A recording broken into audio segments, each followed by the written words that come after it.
Honorable, bonsoir. Oui, bonsoir. Nous venons de quitter la prison de Makala. Au juste, qu'est-ce que vous êtes allé faire à la prison de Makala? Expliquez à tous les internautes qui vous suivent pour l'instant. Oui, nous avions été voir nos amis, l'honorable Diomi et le camarade Kabachi. Kabachi est le vice-président fédéral de Mbuji-Mayi, donc de la fédération de Mbuji-Mayi, qui a été injustement arrêté après une émission de radio dans laquelle il disait la vérité, c'est-à-dire que c'est Étienne Tshisekedi qui a été élu dans ce pays, et non l'inverse. Et M. Diomi, comme vous le savez,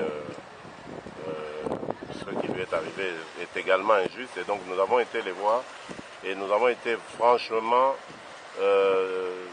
impressionnés par le moral, le niveau de moral.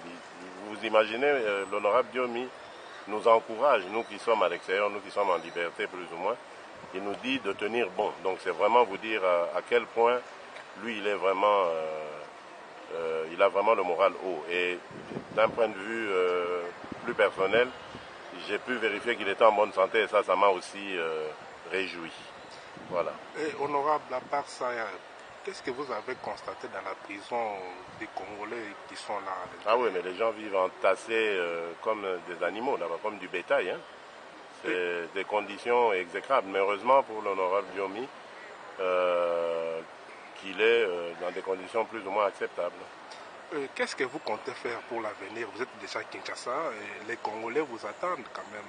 Oui, nous allons continuer le combat. Là, nous sortons de la MONUSCO, donc c'est pour aller dire à ces représentants de la communauté internationale qu'ils sont venus au Congo pour être une force de la stabilisation de la paix. Or, pour ce qui se passe maintenant, il n'a rien à voir avec la stabilisation de la paix, que du contraire.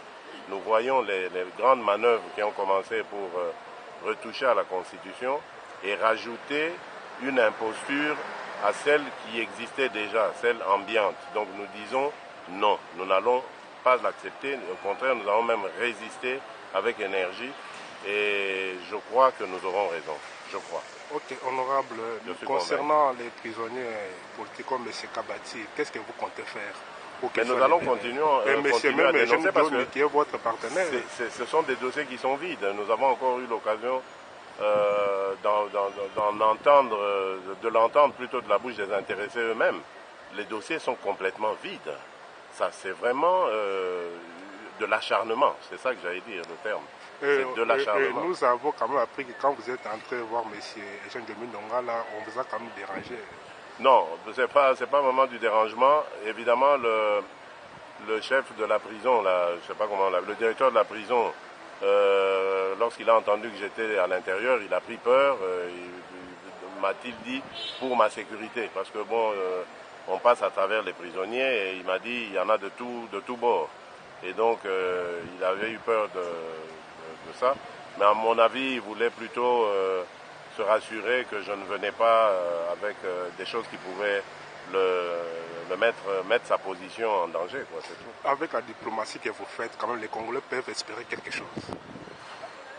Moi j'ai toujours dit aux Congolais qu'il ne faut pas espérer quelque chose de la diplomatie. Parce que la diplomatie, je la fais depuis des années, je la connais maintenant. Je sais, c'est pour ça que je reviens au pays, parce que je sais que c'est ici qu'il faut renverser les rapports de force. La diplomatie, elle ne choisit que le camp qui a en sa faveur les rapports de force, qui a les rapports de force en sa faveur. Voilà. C'est pour ça que nous devons renverser ou équilibrer les rapports de force et ce pouvoir imposteur cessera de se moquer de nous et à ce moment-là, la communauté internationale et sa diplomatie va peser. Comment vous avez trouvé la base ici à Kinshasa?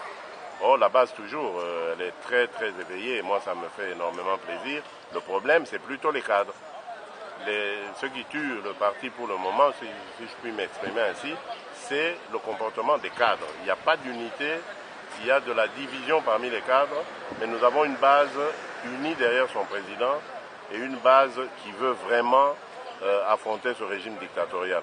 Mais malheureusement, nous avons des cadres qui versent dans le positionnement, qui voient déjà, pour certains en tout cas, qui se voient déjà dans le costume de successeur à Etienne Tshisekedi, alors que le problème ne se pose pas du tout. Etienne Tshisekedi est là, est encore là, est bien là, et il dirige le parti.